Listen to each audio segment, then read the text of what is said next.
Art is supposed to reveal the soul. So why does my house feel like a museum where the exhibits are all fake?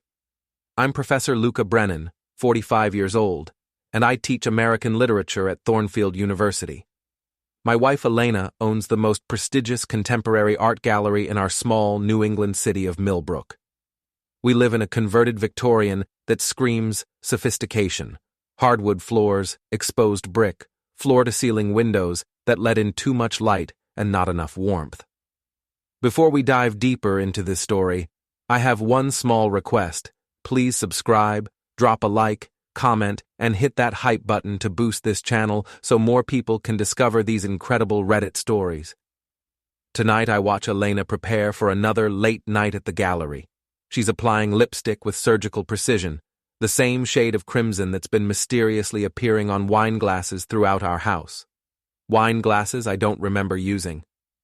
Another client dinner? I ask, not looking up from my copy of Hawthorne's collected works. She hums, checking her reflection. The Hartwell piece needs special attention. You know how demanding collectors can be. I do know. I also know the Hartwell piece sold 3 weeks ago. Elena's phone buzzes on the dresser. She lunges for it with the desperation of a woman protecting state secrets, flipping it face down before I can glimpse the screen. Who was that? Just Marina, gallery business. Marina Volkov, Elena's best friend and gallery manager. A woman who treats gossip like currency and spends it liberally. If Marina's texting at 9 p.m., it's not about business. Elena kisses my forehead, a perfunctory gesture that feels like stamping a document. Don't wait up. The door closes with a soft click that might as well be a gunshot. I give her 10 minutes, then walk through our house like a detective at a crime scene. In the guest bedroom, I find a small gold earring under the bed. Elena doesn't wear gold. She's strictly a silver woman, claims it complements her complexion better. In my study, there's a wine glass with lipstick marks on the rim, the same crimson shade Elena just applied. But the glass sits next to a book of Pablo Neruda's poetry, in Spanish. Elena doesn't read Spanish. She barely reads English. My phone contains Elena's credit card statements. She doesn't know I have access. 3 charges this week at Romano's, the expensive Italian place downtown. Romano's, where she claimed to have no appetite when I suggested dinner there last month. I pour myself 2 fingers of bourbon and sit in my leather chair, the one Elena calls aggressively masculine. The pieces arrange themselves like a particularly ugly still life. The affair itself doesn't surprise me. What surprises me is how sloppy she's being. Elena built her gallery through meticulous attention to detail. She can spot a fake Picasso sketch from across a room, but she's leaving evidence of her infidelity scattered around our house like breadcrumbs, unless she wants me to find it. The thought stops me mid-sip. Elena's many things: ambitious, calculating, occasionally ruthless in business. But she's never been careless. Every move she makes serves a purpose. I walk to my desk and pull out a sheet of expensive stationery, the kind Elena orders for the gallery's correspondence. My fountain pen hovers over the paper as an idea takes shape. If Elena's playing games, perhaps it's time I joined. My dearest muse, your beauty haunts my dreams like Poe's raven. Dark, mysterious, unforgettable. I watch you move through the gallery with the grace of a Renaissance goddess, and I burn with desire I cannot name. You don't know me yet, but I know you. I know how you take your coffee, black, like your hair. I know how you laugh when you think no one's listening. I know the way you touch your throat when you're nervous. Soon, my darling, soon you'll understand what you mean to me. Your devoted admirer. I seal the letter in a cream envelope and address it in block letters to Elena at the gallery. Tomorrow, I'll mail it from campus. Let's see how she reacts to having a secret admirer. The next morning, Elena's already gone when I wake. Her coffee mug sits in the sink, lipstick stain on the rim like a signature. I dress carefully, charcoal suit, blue tie, the armor of respectability, and drive to Thornfield University. My office overlooks the quad, where students hurry between classes like ants with backpacks. I've been teaching here for 15 years, long enough to recognize the patterns. The eager freshmen, the cynical seniors, the ones who think literature is just pretty words arranged on a page. You look like someone stole your favorite red pen. Professor David Adler stands in my doorway, coffee in hand. David's 63, teaches philosophy and possesses the kind of cynical wisdom that comes from watching human nature repeat itself for decades. Marriage troubles, he continues, settling into my guest chair without invitation. What makes you say that? You have the expression of a man who's discovered his wife's been redecorating without consulting him. David's been divorced twice. He recognizes the signs. Elena's been working late, I say carefully. Ah, David nods knowingly. The gallery business is so demanding. All those private viewings. His tone suggests he knows more than he's saying. In a city the size of Millbrook, secrets don't stay buried long. Have you heard something? I hear many things, Luca. The question is whether you want to know them. Before I can answer, my phone buzzes. A text from Elena. Got the strangest letter today. Someone has a crush. How romantic is that? She's taken the bait. David, I say, how would you feel about helping an old friend with a creative writing project? His eyes light up with mischievous interest. What kind of project? The kind that might teach someone the difference between fiction and reality. That afternoon, I drive past Elena's gallery. Through the large windows, I can see her showing a painting to a tall man with dark hair and the kind of sculpted jawline that belongs in magazine advertisements. He's young, early 30s maybe, and wearing clothes that cost more than most people's rent. This must be Matteo Rivera, the rising star artist whose work Elena's been promoting. I've heard his name whispered in the coffee shops and wine bars, where Millbrook's cultural elite gather to discuss the intersection of art and pretension. I watch Elena laugh at something Matteo says, her hand touching his arm in a gesture that lingers too long to be professional. She's wearing the gold earrings match, the one I didn't find under our guest bed. My phone buzzes. Another text from Elena. Working late again tonight. This Rivera exhibition is consuming my life. At least she's not lying about that part. I park across the street and wait. At 7 p.m., Elena flips the gallery sign to closed, but doesn't lock the door.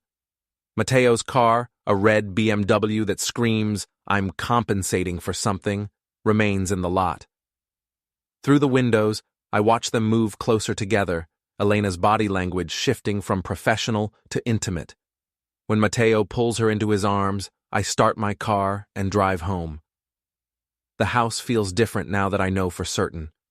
The silence isn't peaceful, it's accusatory. Every photograph of Elena and me feels like evidence in a trial I'm destined to lose. But I'm not the one on trial here. I pour another bourbon and begin composing the second letter. My beautiful Elena, did you feel it today? That electric current when you moved through the gallery? That was my love, reaching across the space between us like invisible threads. I stood outside, watching you work, and I felt like a pilgrim witnessing a miracle. The way you touched that sculpture, the way you explained the brush strokes to your client, you have the soul of an artist trapped in the body of a goddess. I dream of touching you the way you touch art, reverently, possessively, completely. I know you feel the connection too. I see it in the way you glance toward the windows, as if you're looking for me. Soon, my darling, soon I'll reveal myself, and we can explore this passion that burns between us. Forever yours, your devoted admirer. I mail the second letter from a post box near campus, then drive to the Grind, the coffee shop where Millbrook's art crowd gathers to dissect each other's lives with the precision of surgeons. Marina sits at her usual corner table, surrounded by 3 other women I recognize from various gallery openings. Marina's the type who collects secrets like some people collect vintage wines. She hoards them until the perfect moment to uncork them. Luca! Marina waves me over with theatrical enthusiasm. How wonderful to see you. How's Elena? We barely see her anymore, she's so busy with that new artist. The other women exchange glances. In Millbrook's art scene, subtext flows like an underground river. Everyone knows what's really being said. She's dedicated to her work, I reply, ordering a black coffee. This Rivera exhibition seems particularly important to her. Oh yes, says Patricia Chen, who runs the competing gallery across town. Matteo's very inspiring, such passion in his work, such intensity. More meaningful glances. I'm surrounded by women who've built careers on reading between the lines. He's certainly making an impression, adds Susan Walsh, the arts reporter for the Millbrook Herald. Very hands-on approach to collaboration. They're enjoying this. Elena's affair is the kind of open secret that makes small-town gossips feel sophisticated and worldly. I should probably get going, I say. Elena's working late again tonight. Of course she is, Marina murmurs, stirring her latte with deliberate slowness. The art world never sleeps. I drive to the warehouse district, where several artists have converted old industrial buildings into studios. Matteo's BMW sits outside Unit 7, next to Elena's silver Lexus. The building's windows are too high to see through, but I don't need to see. I know what's happening inside. Instead, I walk around Matteo's car, noting the details. Vanity plates that read RTST1, subtle as a brick, through a window. The back seat contains several expensive art books, a bottle of wine, and what appears to be a woman's silk scarf. Elena's scarf, unless I'm mistaken. A security camera monitors the parking area. I make note of its position and angle. Everything's being recorded, which could be useful later. My phone buzzes with another text from Elena. Exhibition planning is so intense. Don't wait up. Might be here until midnight. It's currently 8:30 p.m. I wonder how much planning they'll accomplish in 3.5 hours. I drive home and spend the evening grading papers, but my mind keeps wandering to that warehouse. To Elena's laugh echoing off concrete walls, to Matteo's hands on my wife's skin. The bourbon helps, but not enough. At 12:47 a.m., I hear Elena's key in the door. She enters quietly, probably hoping I'm asleep. I listen to her move through the house. Bathroom first, then the kitchen for water, finally upstairs to our bedroom. How was the planning session? I ask when she slides into bed. She startles, apparently thinking I was asleep. Oh, you scared me. It was productive. Very productive. I'm sure it was. She curls against me, and I smell unfamiliar cologne mixed with her perfume. The scent of betrayal has a very distinctive aroma. Luca? Her voice carries a strange note of excitement. Do you think it's possible for someone to fall in love from a distance? Like, to develop real feelings for someone they've never actually met? Interesting question. Why do you ask?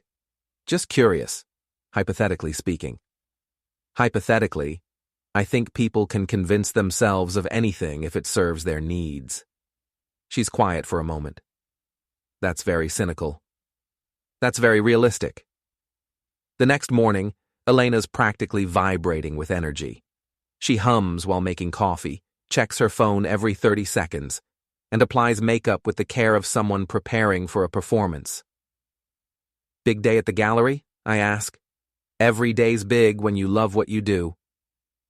She kisses me goodbye, another perfunctory stamp, and practically floats out the door. I wait an hour, then drive to the gallery. Through the windows, I watch Elena show the second letter to Marina, both women giggling like teenagers. Elena presses the letter to her chest dramatically, and Marina claps her hands in delight. They think this is romantic. They think some mysterious stranger has fallen for Elena from afar, and she's the heroine of her own love story. If only they knew how right they were. I spend the afternoon at the university library, researching Matteo Rivera's background. He's originally from New York, moved to Millbrook 8 months ago after a scandal at his previous gallery. Something about inappropriate relationships with clients' wives. The details are vague, but the pattern is clear. Elena isn't his first married conquest, she's just his most recent. At 6 p.m., I position myself across from the gallery again. Elena and Matteo leave together, walking close enough that their shoulders touch. They drive separately to Romano's, the same restaurant where Elena's been charging those mysterious dinners. I follow at a distance and park where I can see them through the restaurant's windows. They sit at a corner table, leaning toward each other like conspirators.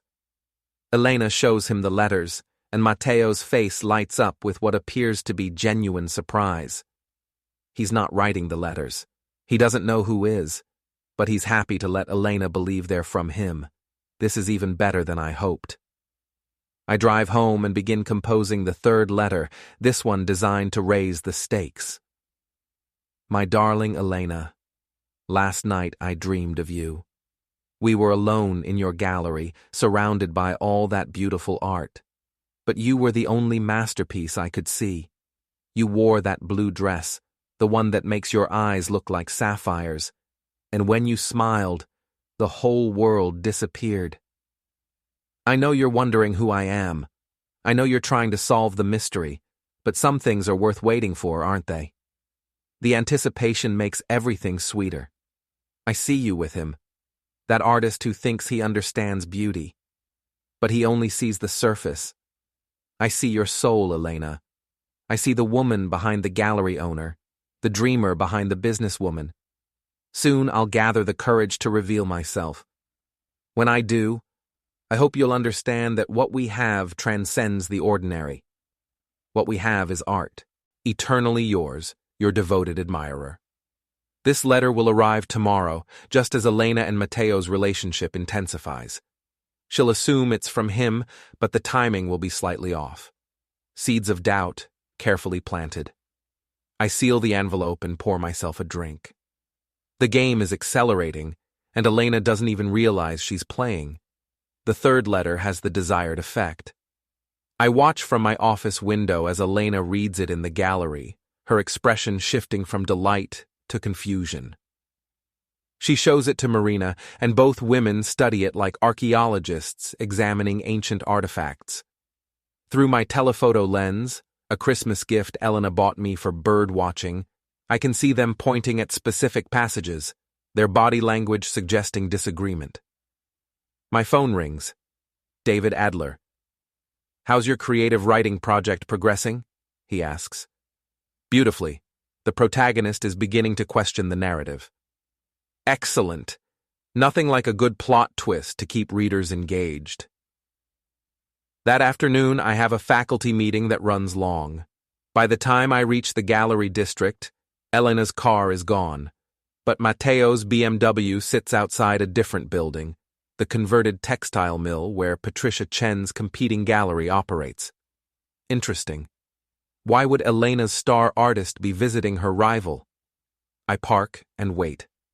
20 minutes later, Matteo emerges with Patricia Chen herself. They shake hands like people concluding business, and Patricia hands him what appears to be a contract. This is unexpected. I follow Matteo to his studio, watching as he carries several paintings from his BMW into the building. These aren't the works Elena's been promoting. These are different pieces, ones I haven't seen in her gallery. My phone buzzes with a text from Elena. "Crisis at gallery. Working late to solve problems. Don't wait up. What kind of crisis requires working until midnight?" I drive home, but instead of going inside, I sit in my car and think. Elena's affair with Matteo is the obvious story, but there might be layers underneath. In literature, the most interesting plots are the ones where multiple deceptions intersect. At 11 p.m., I drive back to the warehouse district. Elena's car sits outside Matteo's studio, but the building is dark except for a single window on the second floor. I walk around the building's perimeter, looking for another angle. Behind the structure, a fire escape leads to that lit window. The metal stairs creak under my weight, but I climb carefully until I can see inside. Elena and Matteo aren't making love. They're arguing. Elena waves papers in Matteo's face while he gestures defensively. I can't hear the words, but their body language screams conflict. Elena points toward what appears to be several paintings stacked against the wall, and Matteo shakes his head vigorously. Then Elena slaps him. The sound is sharp, even through the glass. Matteo staggers back, touching his cheek, and Elena storms toward the door. I scramble down the fire escape and reach my car just as Elena bursts out of the building. She drives away with the aggressive acceleration of someone who's furious.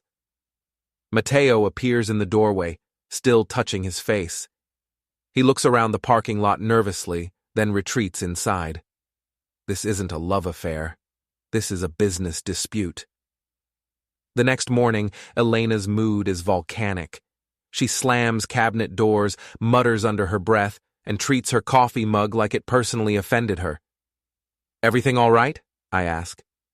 "Fine, just fine. Artists can be so temperamental." "Ah, Matteo giving you trouble?" She freezes, coffee mug halfway to her lips. "Why would you say that?" "You mentioned he was passionate about his work. Passionate people can be difficult to manage." "He's not difficult. He's just protective of his vision. Protective enough to make secret deals with competing galleries, apparently." I drive to campus early and spend the morning researching art fraud. The more I read, the clearer the picture becomes. Matteo isn't just Elena's lover. He's her partner in something that probably violates several laws. My office phone rings. The caller ID shows Elena's gallery. "Luca, it's Marina. Is Elena with you?" "No, why?" "She didn't come in today and we have the Chen appointment at 2. Patricia Chen specifically requested to see the Rivera collection."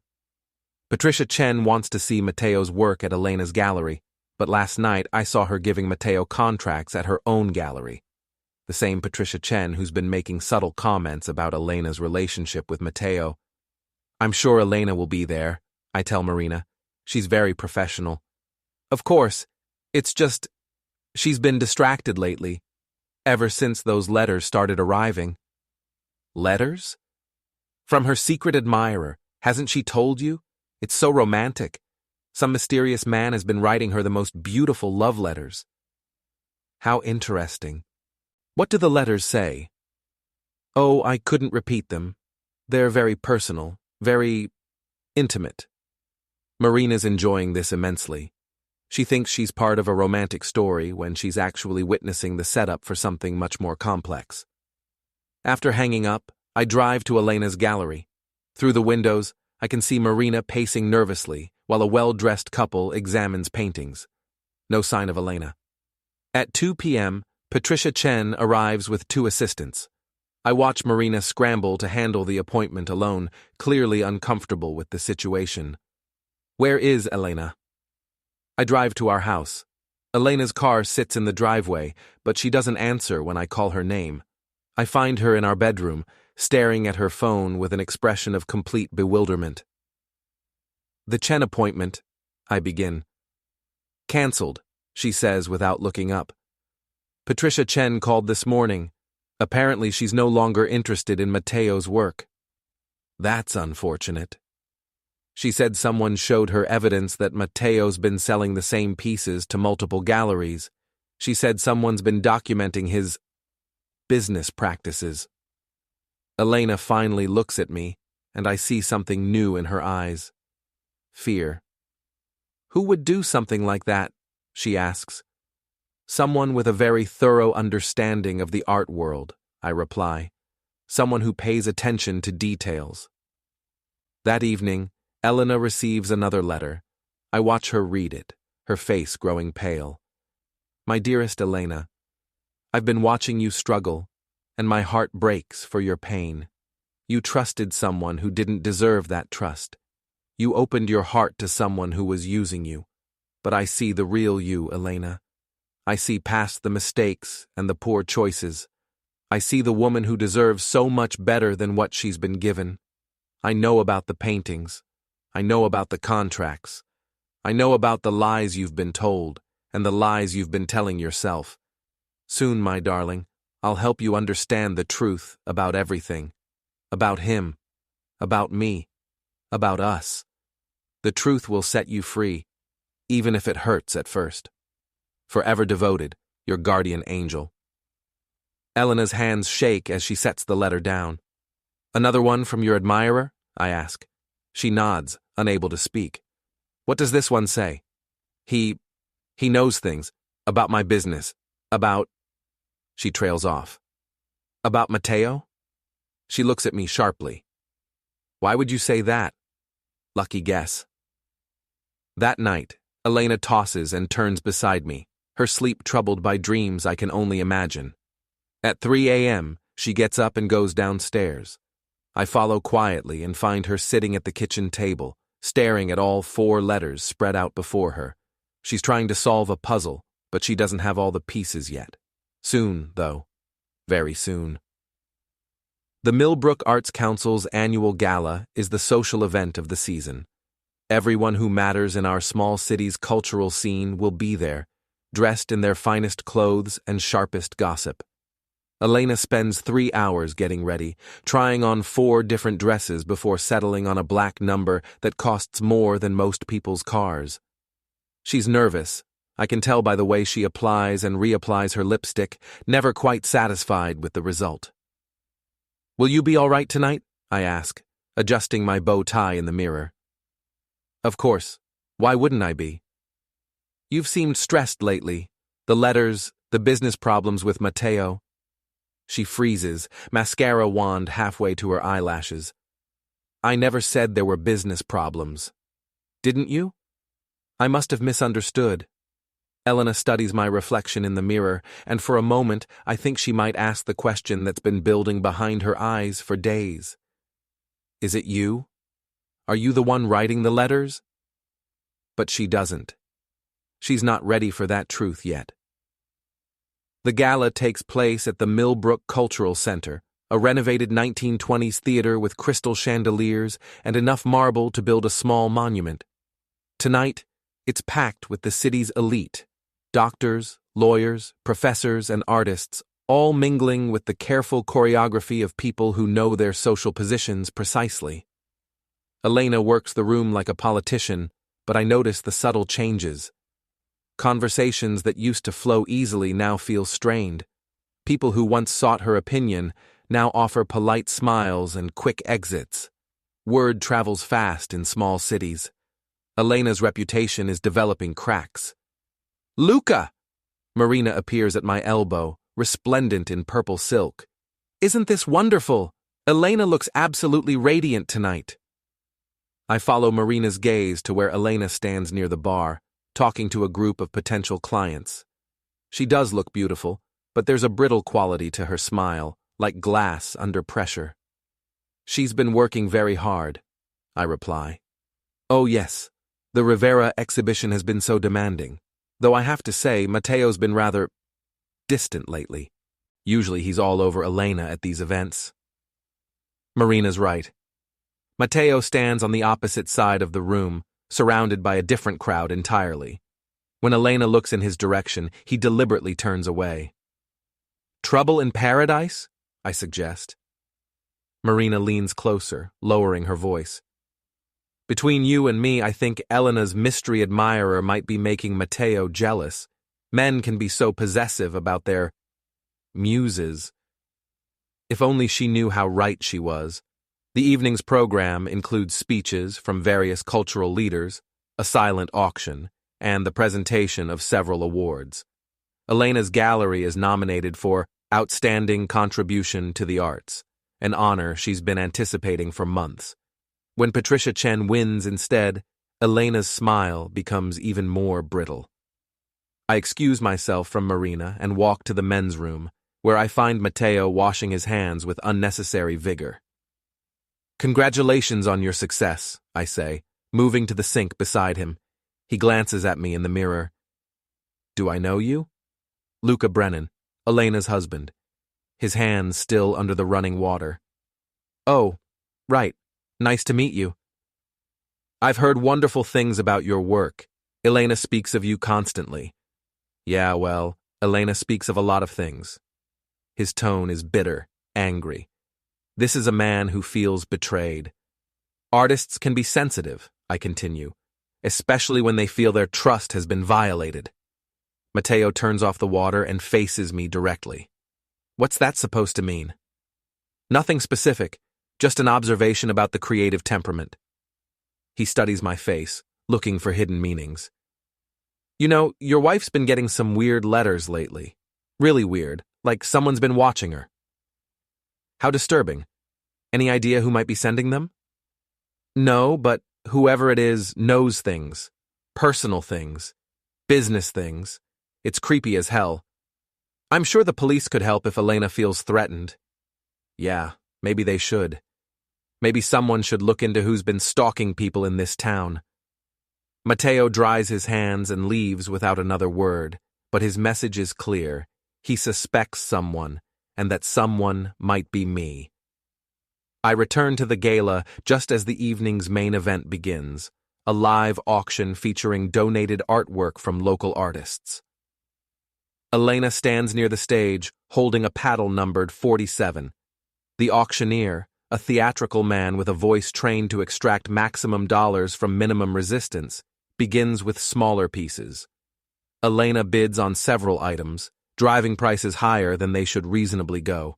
She's overcompensating, trying to maintain her image as a successful gallery owner, even as her world crumbles around her. Then Matteo's painting comes up for auction. It's a large abstract piece called Betrayal in Blue, all harsh angles and violent brushstrokes. The auctioneer describes it as a powerful exploration of trust and deception in human relationships. Elena raises her paddle immediately, bidding $5,000. Patricia Chen counters with $6,000. Elena goes to $7,000, her face flushed with determination. Patricia smiles and bids $8,000. The crowd murmurs with interest. Everyone can sense the underlying drama, even if they don't understand its source. Elena raises her paddle again. $10,000. The room goes quiet. $10,000 is serious money for a local artist's work, more than most pieces sell for at this level. Patricia Chen shakes her head, declining to bid further. Sold to bidder number 47, the auctioneer announces. Elena has just spent $10,000 on a painting called Betrayal in Blue, created by her lover who's been selling her artwork to competing galleries. The irony is so perfect it feels scripted. After the auction, I watch Elena try to approach Matteo, but he avoids her with the skill of someone who's had practice. She finally corners him near the coat check, and their conversation is brief but intense. Matteo gestures toward the painting Elena just purchased, his expression mocking.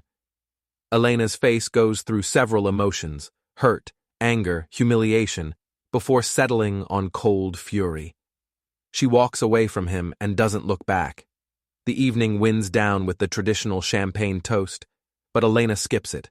I find her in the parking lot, sitting in her car with the engine running. Ready to go home? I ask, tapping on her window. She rolls it down, and I see tears she's trying hard not to shed. Did you know? She asks. Know what? About Matteo, about what he's been doing. What has he been doing? Selling the same paintings to multiple galleries, taking deposits from everyone and delivering to no one, using my reputation to legitimize his scams. I lean against her car, feigning surprise. That's terrible. When did you find out? Patricia Chen told me this afternoon she had documentation. Photographs of the same pieces in different galleries, contracts with overlapping dates, bank records showing multiple payments for single works. How did Patricia get that information? Elena looks at me with red-rimmed eyes. She said someone's been investigating Matteo for weeks. Someone with access to galleries. Someone who understands the business. Someone who knows how to document fraud. Any idea who? Patricia thinks it might be my secret admirer. She thinks whoever's been writing those letters has been watching me, protecting me, gathering evidence of Matteo's crimes. The pieces are falling into place exactly as I planned them. What will you do now? I ask. I don't know. My reputation is ruined. Half the art world thinks I was complicit in Matteo's fraud. The other half thinks I'm too stupid to notice when someone's stealing from me. She starts to cry then, really cry, with the kind of sobs that come from deep inside. Elena, I say gently, maybe it's time to go home. She nods and wipes her eyes. Will you follow me? I don't think I should be driving alone right now. Of course. As we drive through Millbrook's quiet streets, I think about the fifth letter waiting in my desk drawer, the one that will reveal everything. Tomorrow, Elena will learn the truth about her secret admirer. Tomorrow, she'll understand exactly how thoroughly she's been played. Tonight, though, she gets to sleep one more night in ignorance. It's the last gift I'll ever give her. Elena doesn't come down for breakfast. I can hear her moving around upstairs, the shower running, drawers opening and closing, the sound of someone trying to put together a life that no longer fits properly.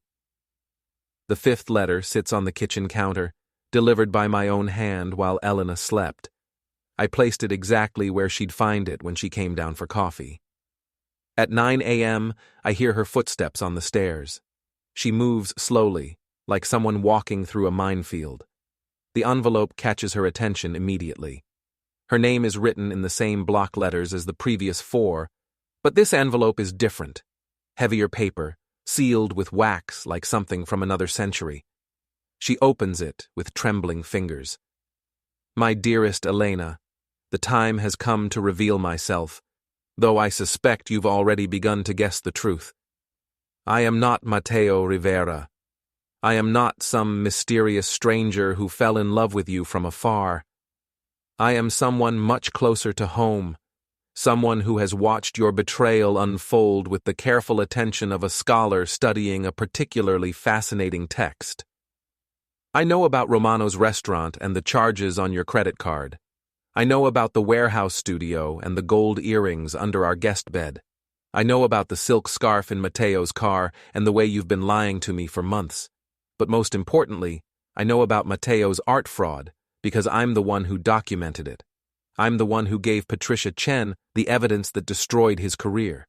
I'm the one who has been orchestrating your downfall, letter by letter, lie by lie. You wanted passion, Elena? You wanted romance? You wanted to be the heroine of your own story? Congratulations. You got exactly what you asked for. The only question now is, what happens next? Your devoted husband, Professor Luca Brennan P.S. Check your email. I've sent copies of this correspondence to Marina, Patricia Chen, and the arts reporter at the Herald. By noon today, everyone in Millbrook will know exactly what kind of woman you really are. I hear the letter flutter to the floor, followed by a sound I've never heard Elena make before, a keening wail that seems to come from somewhere deep in her chest. She appears in the kitchen doorway, her face white as gallery walls. You, she whispers. Me, I confirm, sipping my coffee calmly. How long have you known? About the affair? Weeks. About the fraud? I suspected something when I saw Matteo at Patricia's gallery, but I didn't have proof until I started documenting his activities. You've been following us. I've been paying attention. There's a difference. Elena sinks into the chair across from me, the letter crumpled in her fist. Why? Why didn't you just confront me? Why didn't you just ask for a divorce? Because that wouldn't have been nearly as educational. You see, Elena, you made a fundamental error. You assumed I was the same man you married, passive, predictable, willing to be taken for granted. You forgot that I spend my life studying human nature, analyzing motivations, understanding how stories really end. This isn't a story, Luca. This is our marriage. No, Elena. Our marriage ended the first time you went to that warehouse. What this is a lesson in consequences.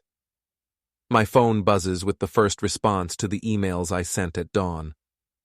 Marina. OMG, is this real? Call me now. Then Patricia Chen. Well played, Professor. Well played, indeed. Then Susan Walsh from the Herald. Can I quote you for tomorrow's arts section? Elena's phone starts ringing. She looks at the screen, Marina's name, and lets it go to voicemail. It rings again immediately. You have to answer eventually, I point out. What am I supposed to say? How am I supposed to explain this? You could try the truth. It's refreshingly simple once you get used to it. Elena's phone rings again. This time it's Patricia Chen. Elena stares at the screen like it's a snake. She's probably calling to gloat, I suggest. Patricia never liked you much. Too much competition for the same clients. You don't understand what you've done, Elena says. My business, my reputation, everything I've worked for. Everything you threw away the moment you decided I wasn't enough for you. The front doorbell rings. Through the window, I can see Marina's car in our driveway. Your public awaits, I tell Elena. She doesn't move, so I answer the door myself.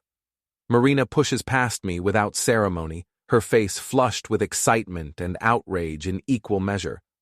Elena, what the hell is going on? I just got the most insane email from your husband, and Patricia Chen is calling everyone in town, and Susan Walsh wants to interview you for the newspaper. Elena looks up from the kitchen table, her face streaked with tears. It's true, Marina. All of it. The letters? Luca was writing the letters? All 5 of them.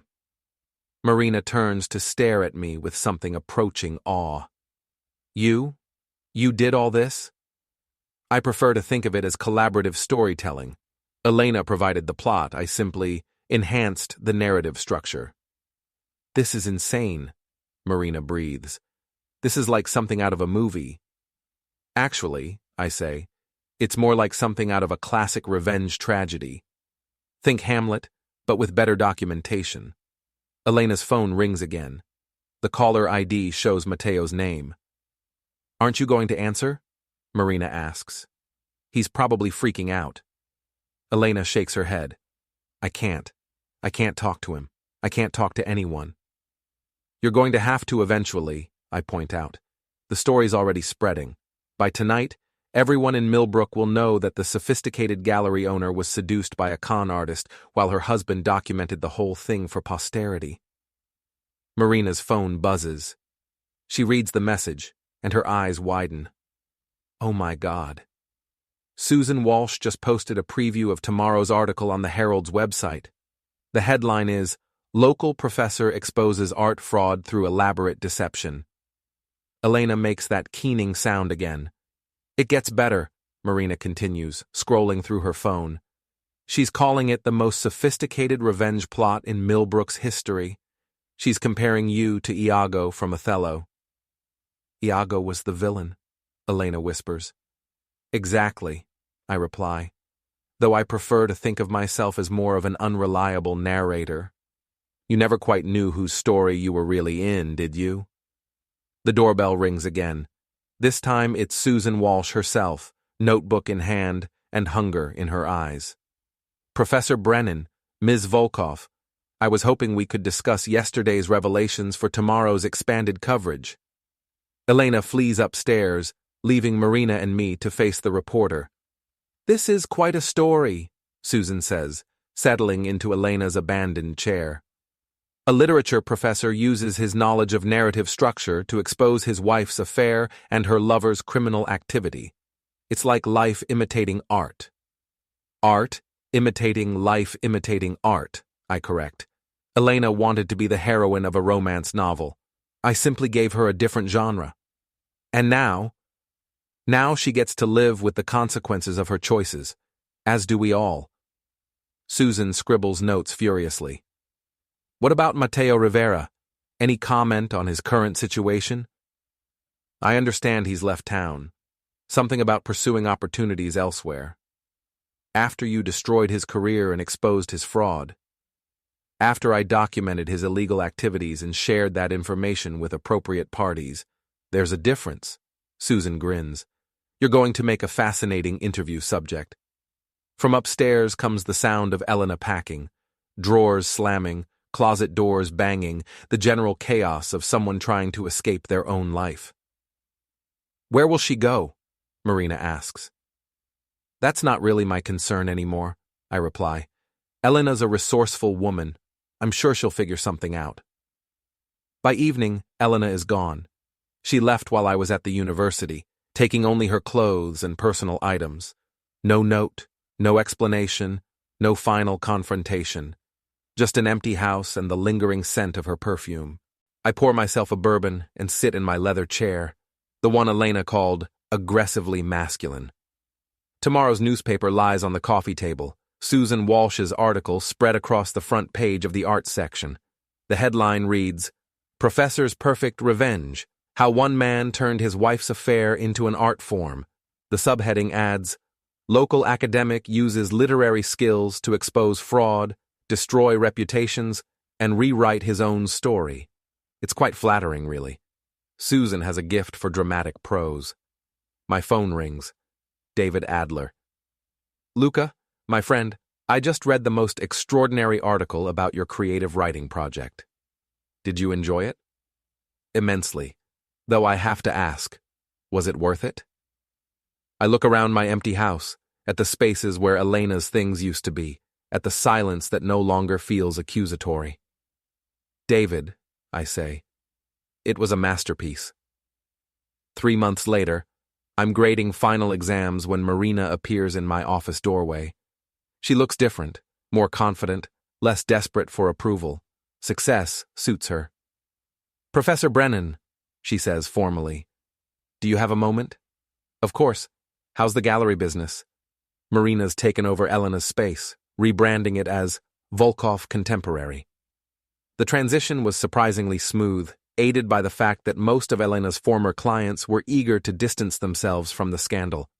Thriving, actually. Turns out authenticity is quite popular these days. She settles into my guest chair, the same one David Adler usually occupies. "I wanted to thank you." "For what?" "For creating an opportunity. I know that wasn't your intention, but your project opened doors for me that might have stayed closed otherwise. I'm glad something positive came from the situation. Elena called me yesterday. This is the first I've heard of Elena since she left. No forwarding address, no contact information, no presence on social media. She's vanished as completely as if she never existed." "How is she?" "Bitter, broke, living with her sister in Phoenix, working as a hostess at a chain restaurant." Marina pauses. "She wanted me to tell you something." "Which is?" "That she finally understands the difference between fiction and reality." I set down my red pen and look at Marina carefully. "And what did you tell her?" "That reality is much more interesting than fiction, once you learn how to read it properly." Marina leaves, and I return to my grading, but her words echo in my mind. Reality is much more interesting than fiction, once you learn how to read it properly. She's right, of course. Fiction requires artificial constraints, believable characters, logical plots, satisfying conclusions. Reality is messier, more complex, full of loose ends and unresolved questions. But sometimes, if you're very careful and very patient, you can impose narrative structure on real events. You can turn life into art, chaos into story, betrayal into justice. The final exam I'm grading belongs to Jennifer Walsh, Susan's daughter, and one of my better students. Her essay analyzes the theme of revenge in American literature, focusing on Melville's The Confidence Man and its exploration of deception as moral commentary. She writes, "The most effective revenge stories are those where the victim becomes complicit in their own destruction. The revenger doesn't impose punishment from outside. They create conditions where the victim's own choices lead inevitably to their downfall." It's an insightful analysis. I give her an A. My phone buzzes with a text from David Adler. "Drinks tonight? I have news about your former muse. We meet at O'Malley's, a faculty bar near campus that serves decent whiskey and minds its own business. David's already claimed our usual corner booth, 2 glasses of bourbon waiting on the scarred wooden table. "You look well," he observes as I sit down. "Divorce agrees with you." The divorce was finalized last week. Elena didn't contest anything. Smart of her. Given the circumstances, she was hardly in a position to negotiate. I sip my bourbon and wait. David's news will emerge in its own time. I heard from a colleague at Arizona State, he says eventually. Interesting story about a former gallery owner who tried to get a job in their art department. Tried? Background check turned up some unfortunate publicity. Seems she was involved in an art fraud scandal back east. Something about sleeping with a con artist while her husband documented the whole affair. How unfortunate for her. Indeed. Though I understand she's found work in the service industry. Character building, I'm sure. David raises his glass in a mock toast. To poetic justice. To narrative satisfaction, I counter. We drink, and I think about Elena serving overpriced appetizers to tourists in Phoenix, her sophisticated gallery owner persona reduced to a name tag and a forced smile. It's not the ending I would have chosen for her if I were writing fiction, too harsh, too complete in its destruction. But reality doesn't require mercy. Reality only requires consequences. Any regrets? David asks. About Elena? No. About the methods? I consider this carefully. I could have confronted her directly. I could have hired a private investigator. I could have simply filed for divorce and moved on with my life. But those approaches wouldn't have addressed the fundamental problem. Elena didn't just betray me. She assumed I was too weak, too passive, too predictable to fight back. She needed to learn that assumptions can be dangerous. And Matteo? Matteo was a criminal who used his charm to exploit vulnerable women. He would have moved on to the next mark if I hadn't stopped him. By destroying his career and forcing him to leave town. By documenting his crimes and sharing that information with appropriate parties, I correct. What happened after that was his choice. David chuckles. You sound like a lawyer. I sound like someone who understands the difference between action and consequence. We finish our drinks and walk out into the cool evening air. Millbrook looks different to me now, smaller, more manageable. I know its secrets, its gossip networks, its hidden connections. I understand how information flows through its cultural ecosystem. I've learned to read my own city like a text. Luca, David says as we reach our cars, what will you do now? You've had your revenge, solved your problem, rewritten your story. What comes next? It's a good question.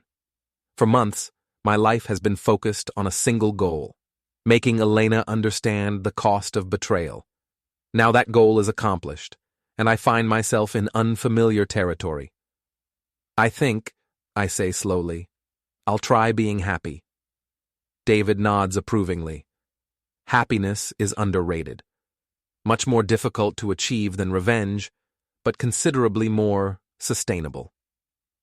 I drive home through quiet streets, past the gallery that used to be Elena's and the restaurant where she used to meet Matteo, past the warehouse district where their affair played out like a badly written romance novel.